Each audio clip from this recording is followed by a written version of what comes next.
Well, Seattle, it's kind of hard to put you into this situation early, but you need to show up this week. Let's talk football.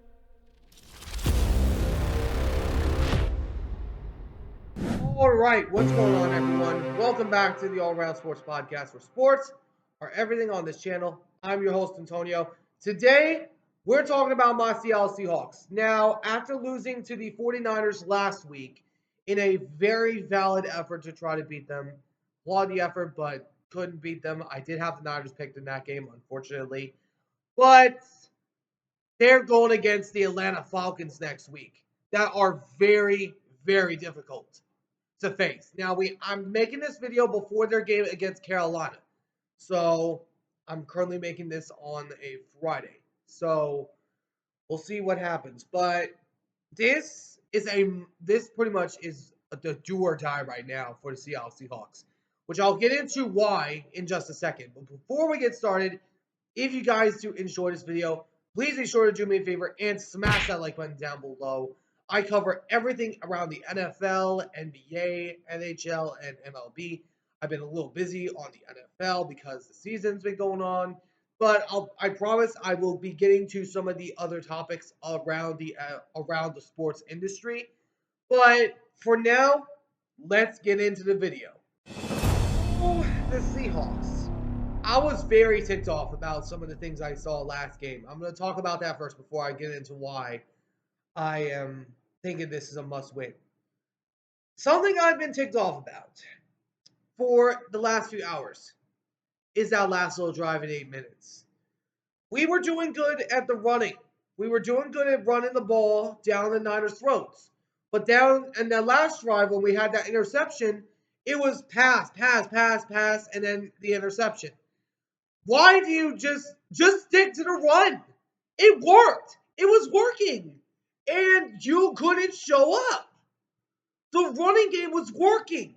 Kenyon K9, he was showing up. Charbonnet, he was showing up. The rotation was working. You have got to learn not to pass in those hard situations. And this is something that has ticked me off for the last few seasons. It has been something that has very much ticked me off. And it very much did this game. Because you had a shot to go win the game with 8 minutes to go in the game. You were down only by 6. You would have had a touchdown and an extra point. You would have had the lead. But you then again go to the predictable book. You pass, and pass. And then you go and throw the interception. That is something that really needs to be changed. And I don't know. I'm starting to think that the quarterback is the issue. I feel like we're just a quarterback away from being a really good team. So, Gino, you either need to show this game, or eventually Sam Howell is going to have to take over for you. You've done a hell of a lousy job. You're late. I'm sorry. You're fired. Get out of here. It's coming to that. But this really is a must win because if we look at the next few games in the schedule for the Seattle Seahawks, it's not going to get easier from here. Allow me to pull up some of the most notable games on my screen. So next week, of course, this week, as in the thumbnail, you got the Atlanta Falcons this week, which that one will be a true test because it's on the road in Atlanta. They've been doing really well recently. And then also you got teams like Buffalo. They are going to be really good. I just think that the Bills are right now better than the Seahawks. Then you got the Rams that have always been a thorn down our side for the past few years. You got them in the week after the Buffalo Bills, and then of course in the season finale. And then you got the Niners coming off of your bye, but that game I just think is going to be ugly, and I think we're going to lose again, getting swept by them again. But then you got teams like the Cardinals, which have been nothing to ignore for the past few weeks. They've been doing really good. And then you got teams like the Jets that are not doing so smooth right now, but I'm not taking them out of the picture. And then teams, especially teams like the Packers, you got the Vikes, you got the Bears. This is a must win. You need to show up this game, or else I might start to think that we need to tank for a quarterback. It's getting to that. Because at the beginning of the season, you started 3-0. You were having everything in your way. And I know it was bad teams you beat. But the potential is there. You had a chance to go win the game against the 49ers, but you couldn't stick to the run. It has been the constant issue with the Seahawks and Ryan Grubb. You need to get your dang act together. You were brought in there for a reason. You need to start showing up, or else you're going to be on the hot seat. And I don't think it's right to get either of them, either Mike McDonald or Ryan Grubb, on the hot seat yet, because it is year one of a new culture. First year without Pete Carroll in a long time. I do think it's just a growing thing, but really, you need to show us something. At least if you can make it close. If you can at least make it close. Maybe like a one possession game. If you can at least do that for me, I'll be happy. But you need to show us something. You need to either show us something or you need to rely on Sam Howell. It's coming to that. But it's just been a very annoying situation for me because I have had a lot of faith in the Seahawks and of the moves that they made this offseason. Bringing in Jenkins and bringing in loads of guys. The NFC West, pretty much this season, has been wide open. It's been wide open. With all the injuries going on in the NFC West, you got the Niners that have been banged up due to injury, that had Jordan Mason went down last week. Hopefully that brother's okay because we don't like to see anybody get injured. Then you also have the Rams that are without Puka Nacua and Cooper Kupp.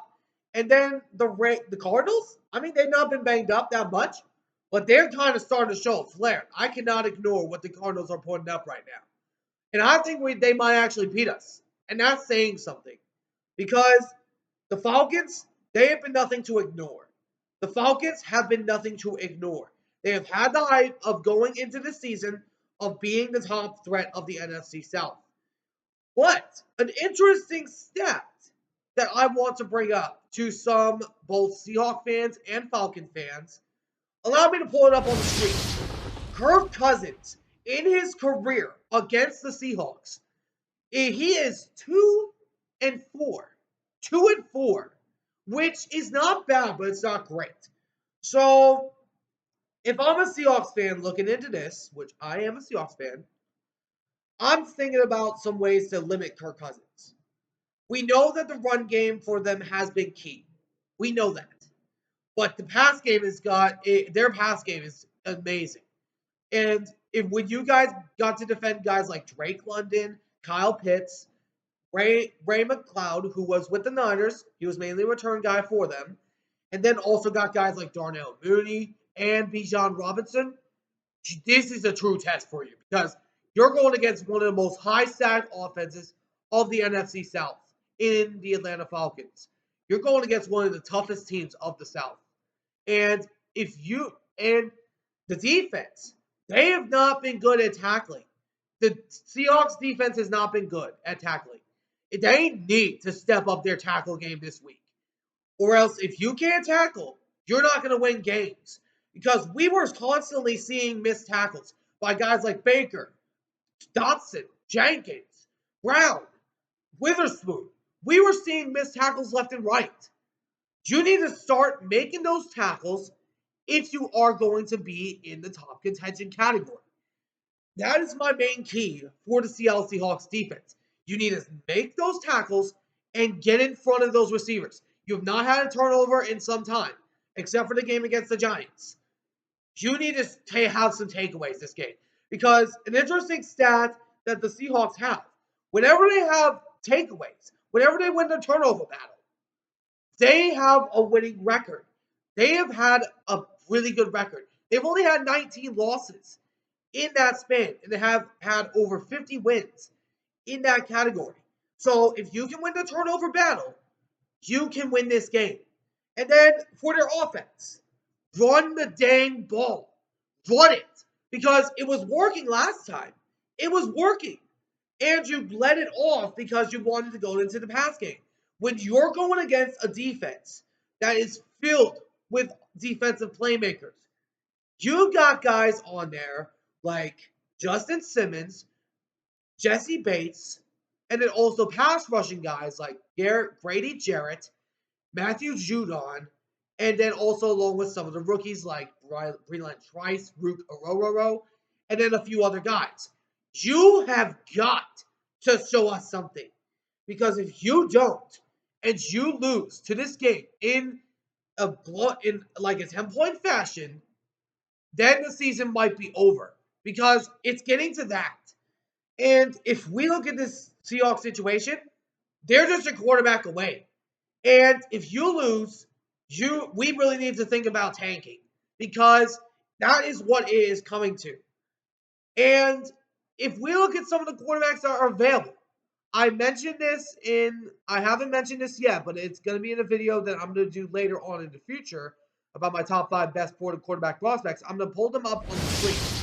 You got guys like Shedeur Sanders, Cam Ward, Jalen Milroe, and then along with a couple of others that I have on the screen. But this is a must win for you. If you cannot win this game, you need to start thinking about that thing because the road is not going to get any easier from here. Let me know in the comments what you guys think down in the comment section below. Do you guys think that the Seahawks need to win this game? Let me know why or why not down in the comment section below. Because for me, it's getting to that point.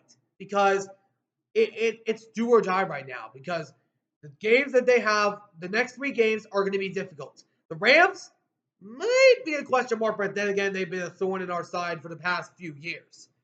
But anyways, I hope you guys enjoyed. If you did, please make sure to do me a favor and smash that like button down below. Subscribe if you haven't already. But until next time, I'll see you all in the next one. Ciao for now.